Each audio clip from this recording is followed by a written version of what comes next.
General Hospital will reveal interesting facts on Tuesday, May 13, 2025.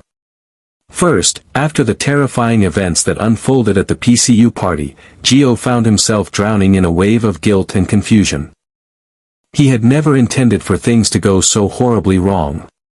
When Rocco began showing signs of intoxication, Gio thought it was something mild, a situation that would pass with rest and privacy. That's why he had taken Rocco to the boathouse instead of calling for help immediately. The gravity of his mistake only became clear when Dante arrived, panicked and enraged, and rushed his unconscious son to the emergency room. Watching the ambulance lights vanish into the distance, Gio stood frozen, the weight of his decision crushing down on him.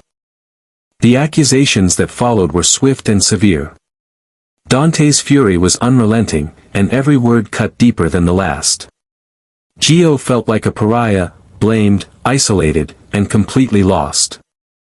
Riddled with shame and unable to bear the silence that had grown between him and Dante, Gio did the only thing he could think of: he went to see Sonny. He knew that Sonny had always been someone who understood the gray areas of life, someone who could see past surface-level mistakes and dig into the intentions behind them. Gio didn't go seeking forgiveness, he wasn't even sure he deserved it. What he sought was clarity, maybe even a sense of direction.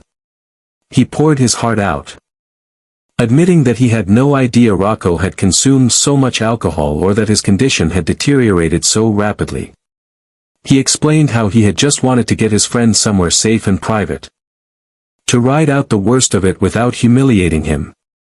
But in trying to shield Rocco, Gio had unknowingly endangered him. Sonny listened in silence, his expression unreadable. His arms crossed over his chest. The room was heavy with unspoken judgment, but there was no outburst, no harsh condemnation. After Gio had said everything he could, Sonny finally spoke. And his voice was surprisingly calm. He acknowledged the seriousness of the situation, emphasizing that Dante's reaction had been driven by fear more than anger.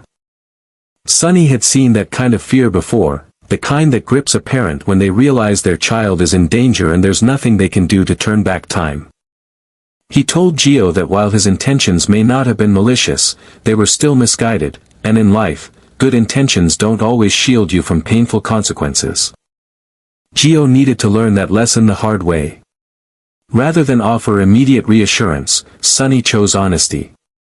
He reminded Gio that Rocco's survival and recovery would take precedence over everything else for Dante.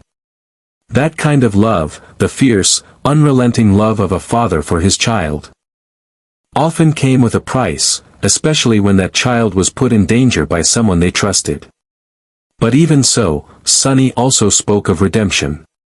He told Gio that while he couldn't change what happened, he could control what happened next. This moment, as painful as it was, could be a turning point. If Gio truly cared for Rocco, and he clearly did, then his path forward would have to be one of responsibility, not avoidance. He would have to earn back Dante's trust, step by step, with patience and humility. Sonny's words stayed with Gio long after he left the house. The shame didn't disappear, but it transformed into something different: resolve. He thought back to the countless moments he and Rocco had shared, the laughter, the loyalty, the sense of brotherhood they had built. To know that he had put all of that at risk made him feel sick. But it also lit a fire inside him. He couldn't allow this to be the end of their friendship. Nor could he continue to move through life as if consequences didn't exist. It was time to take accountability, not just in words but in action. He made a silent vow to check on Rocco every day, to be present without pushing, and to start showing both Dante and Sonny that he wasn't just a reckless teenager caught in a bad moment. By the time the sun rose the next morning, Gio had already started his quiet campaign for redemption. He wrote a letter to Dante, not to excuse himself, but to express remorse.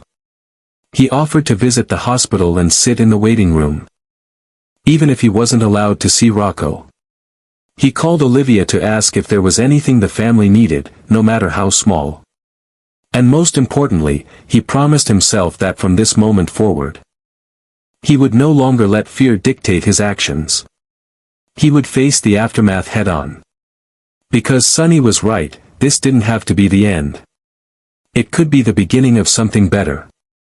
Something stronger. But only if he was willing to fight for it. And Gio, for the first time in a long time, was ready to fight. Second. Rick had barely settled into his office when the unexpected proposal came. Ava, sharp-eyed and colder than ever, approached him with an offer laced in calculated menace. She wanted to take their previous scheme further, significantly further. Ava's plan was simple but ruthless: use Christina's car accident, which had injured Rick, as ongoing leverage to bleed Alexis dry of a far greater sum than they had originally extorted.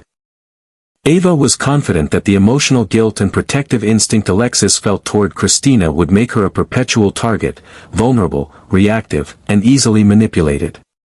For Ava, it wasn't about the money alone, it was about dominance, about cornering Alexis until she had nothing left, financially or emotionally. But Rick, despite the cunning that had always simmered beneath his composed exterior, hesitated. Something inside him, perhaps paternal instinct or perhaps guilt, held him back. The plan was brilliant in its cruelty, but the risk was spiraling out of control. Molly had begun asking questions. She had noticed the strange phone calls, the untraceable deposits. The tension in his voice when Alexis's name came up. And Molly, his daughter, had a sharp intuition and an unwavering moral compass. If she ever discovered that Rick had once again aligned himself with Ava, particularly in a scheme so ruthless and personal, it wouldn't just ruin their relationship, it would ignite a war he might not be able to contain. The price of exposure wasn't just legal jeopardy or public shame.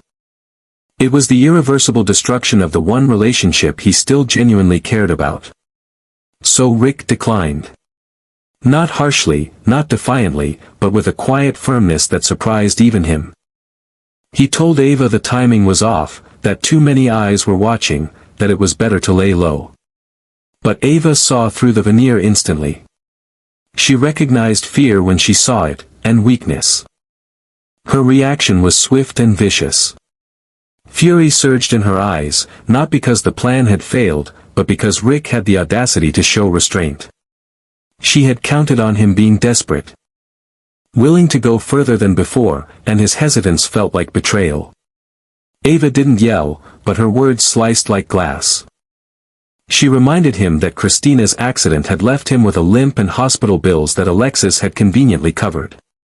That kindness, Ava argued, was Alexis buying Rick's silence, nothing more. And yet here he was, hesitating, when they could destroy her together. Rick remained stoic as Ava unleashed her venom. But beneath the calm, he was shaken. He knew Ava well enough to understand that her anger wasn't temporary. When Ava was denied, she didn't retreat, she recalibrated, struck from another angle. And now, having been rejected, she was a loose cannon.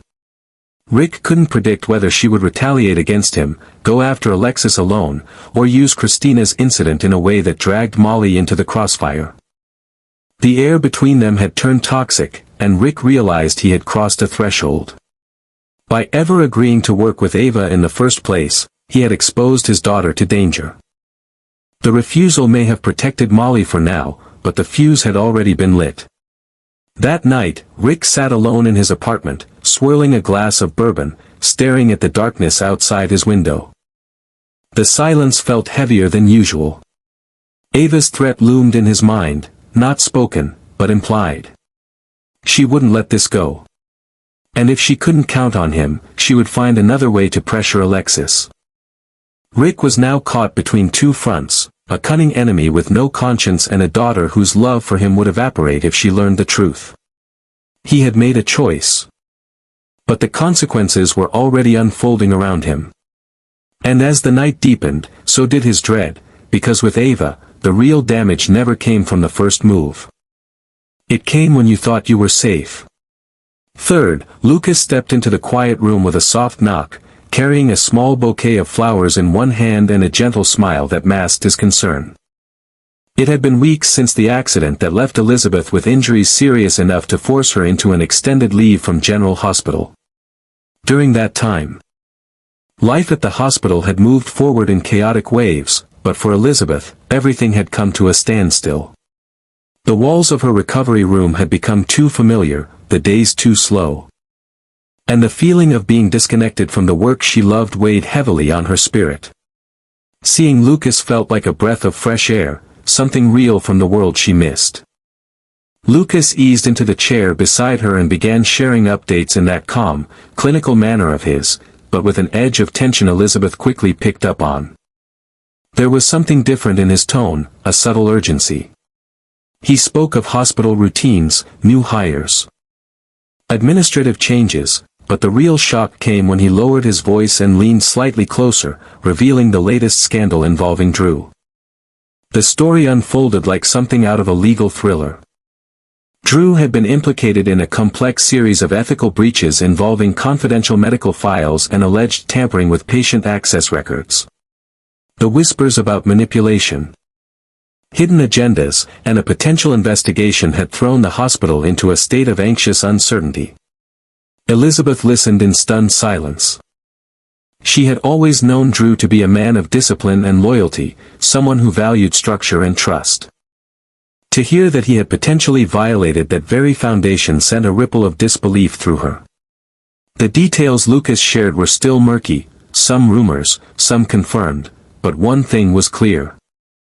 The hospital was holding its breath, and nothing was certain anymore.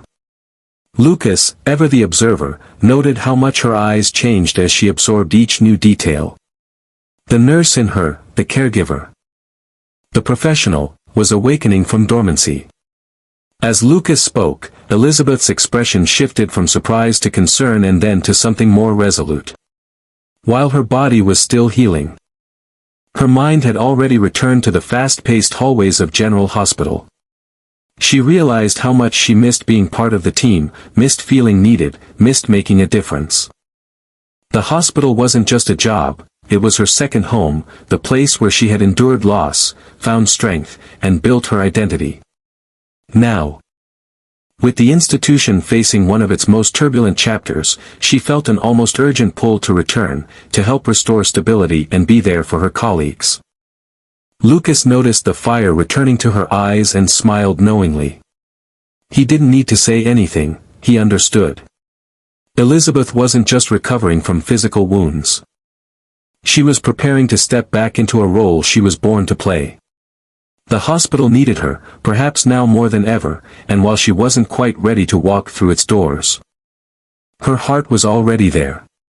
As Lucas rose to leave, he promised to keep her updated and quietly encouraged her to focus on healing just a little longer. But deep down, he knew it wouldn't be long before Elizabeth was once again walking the corridors of General Hospital, stronger than before, ready to face whatever storm lay ahead.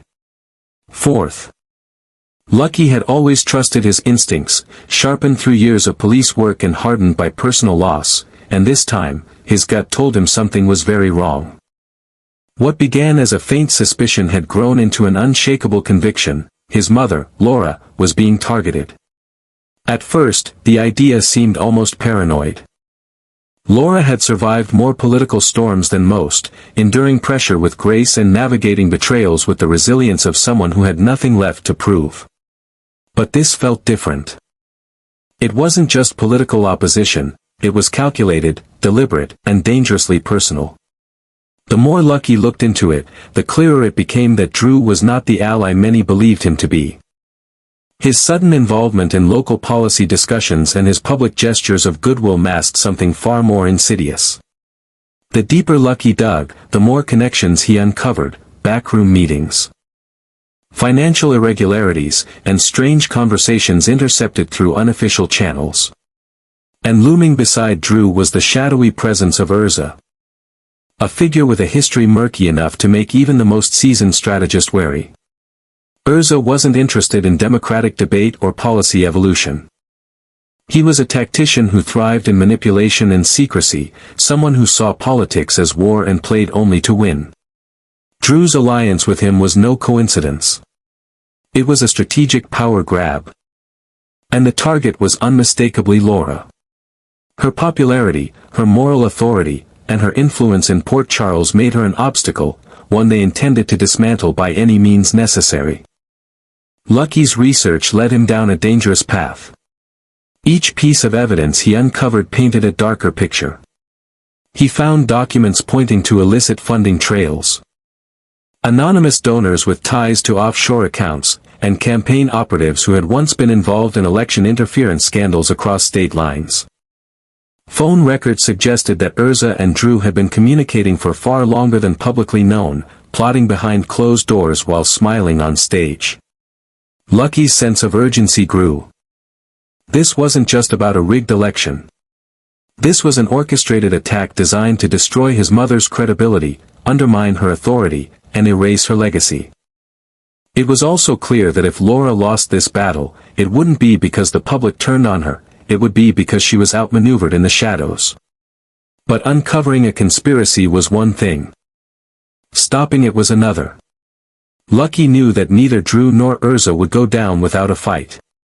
Their reach extended beyond campaign events, they had allies in media, law enforcement, and even within Laura's own office. Acting too soon would expose him. Acting too late would doom her. So Lucky began moving strategically, compiling his findings into a covert dossier. He made contact with trusted former colleagues, cyber analysts, and independent investigators who owed him favors from cases long buried. If he was going to take them down, it had to be airtight, no speculation, no assumptions, just irrefutable proof. Every night, Lucky stayed up later, combing through files and surveillance data, driven by a combination of fury and fear. He remembered all the times Laura had fought for him, stood by him when others turned away, protected him even when it cost her dearly. Now it was his turn. He couldn't sit by and watch her be torn down by power-hungry men hiding behind polished smiles and political strategy. The clock was ticking, and the storm was gathering. Lucky knew that the final confrontation was coming, and when it did, he would be ready to strike. For Laura. For justice. And for the truth that still mattered in a world built on lies. Finally. ChatGPT de NOI. Christina sat quietly in the dimly lit room, the weight of her actions pressing heavily on her chest. The events of the past few days had unfolded like a nightmare, and now, with the dust settling, she found herself at the center of it all, the consequences of her mistakes hanging over her like a storm cloud. The car accident, the injuries to Elizabeth and Rick, the mounting pressure from her mother, it all seemed like too much to bear. Alexis, her mother, the woman who had always been a pillar of strength, was furious. Christina could see it in her eyes every time they spoke.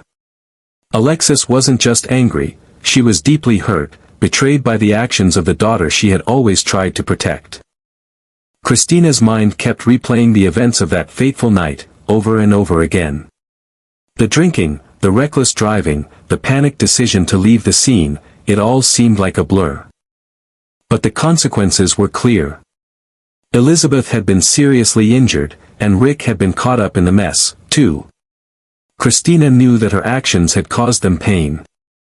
And she couldn't escape the guilt gnawing at her. The fear of facing jail time for her reckless behavior was real. Alexis had always been a strong advocate for justice. And Christina feared that her mother would see no other option but to hold her accountable, regardless of the love between them. But as Christina sat alone, her thoughts turned inward.